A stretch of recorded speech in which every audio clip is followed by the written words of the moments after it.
ইতিবাচক প্ৰতিশ্ৰুতিৰ শক্তি, the power of positive affirmation. আপুনি ইতিবাচক চিন্তাধাৰাৰে কেনেকৈ মানুহজনক শক্তিশালী হ'ব পাৰে আৰু কেনেকৈ আপুনি লক্ষ্যত উপনীত হ'ব পাৰে, এই ভিডিঅ'টো শেষলৈকে চাই থাকিব।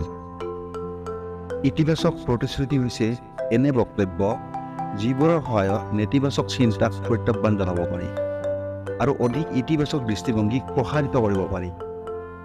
আত্মবিশ্বাস বৃদ্ধি, মানসিক চাপ কমোৱা, আনকি শাৰীৰিক স্বাস্থ্যও উন্নত কৰাত সহায় কৰিব পাৰে ইতিবাচক চিন্তাই।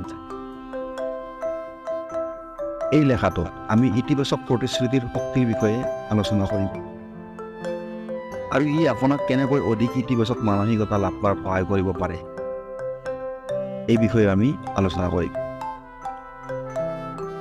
প্ৰথমতে এইটো জানি লওক, ইতিবাচক দৃঢ়তা কি? ইতিবাচক প্ৰতিশ্ৰুতি সুবিধাসমূহ কি হ'ব পাৰে? আমি প্ৰতিটো মুহূৰ্ততে ইতিবাচক হৈ থাকিব লাগে, অৰ্থাৎ পজিটিভ হৈ থাকিব লাগে। নিগেটিভ থট, নিগেটিভ চিন্তাবোৰ মনলৈ আনিব নালাগে। ইতিবাচক চিন্তাই এজন মানুহক বহুত ওপৰলৈ লৈ যাব পাৰে আৰু নেতিবাচক চিন্তাই অৰ্থাৎ নিগেটিভ চিন্তাই এজন মানুহক বহুত তললৈ নমাই নিব পাৰে। নেতিবাচক চিন্তাই এজন মানুহক হীনমন্যতাত বহাব পাৰে।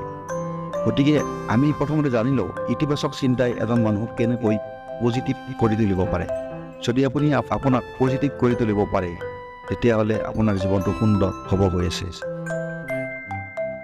ইতিবাচক দৃঢ়তাই আপোনাক নিজৰ ওপৰত আৰু আপোনাৰ সামৰ্থ্যৰ ওপৰত অধিক আত্মবিশ্বাসী হ'বলৈ সহায় কৰে।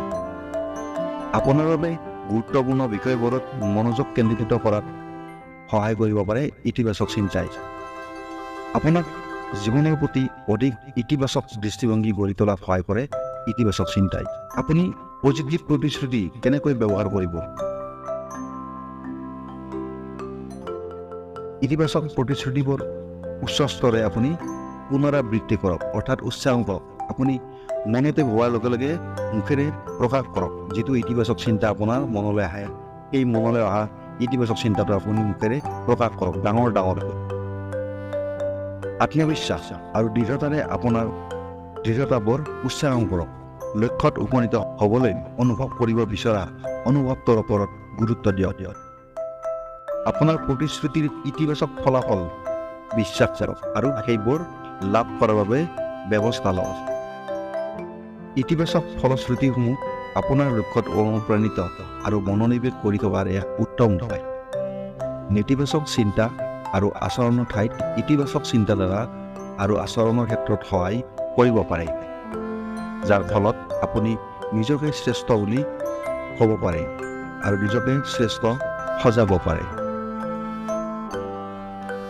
জীৱনৰ প্ৰতি অধিক ইতিবাচক দৃষ্টিভংগী গঢ়ি তোলাত আৰু আপোনাৰ আত্মবিশ্বাস বৃদ্ধি কৰিবলৈও দৃঢ়তাৰ সহায় কৰিব পাৰে ইতিবাচক চিন্তাই। আপোনাৰ দৃঢ়তা লিখি লৈ নিয়মিতভাৱে সেইবোৰ উল্লেখ কৰি আপোনাৰ লক্ষ্যৰ সৈতে ট্ৰেকত থাকিবলৈ আৰু আপুনি হ'ব বিচৰা ব্যক্তিজন হ'বলৈ সহায় কৰিব পাৰে ইতিবাচক চিন্তাই। ইতিবাচক দৃঢ়তাই আপোনাক জীৱনৰ প্ৰতি ইতিবাচক দৃষ্টিভংগী সৃষ্টি কৰাত সহায় কৰিব পাৰে আৰু আপোনাৰ আত্মবিশ্বাস বৃদ্ধি কৰিব পাৰে। আপোনাৰ বাবে গুৰুত্বপূৰ্ণ কথাবোৰত মনোযোগ কেন্দ্ৰীভূত কৰিব পৰাকৈ এক শক্তিশালী আহিলা হৈছে ইতিবাচক চিন্তাধাৰা। আপোনাৰ দৃঢ়তাসমূহ ধাৰাবাহিকভাৱে পুনৰাবৃত্তি আৰু লিখি যোৱাটো আপুনি বিচৰা ফলসমূহ প্ৰকাশ কৰাত সহায় কৰিব। ধন্যবাদ।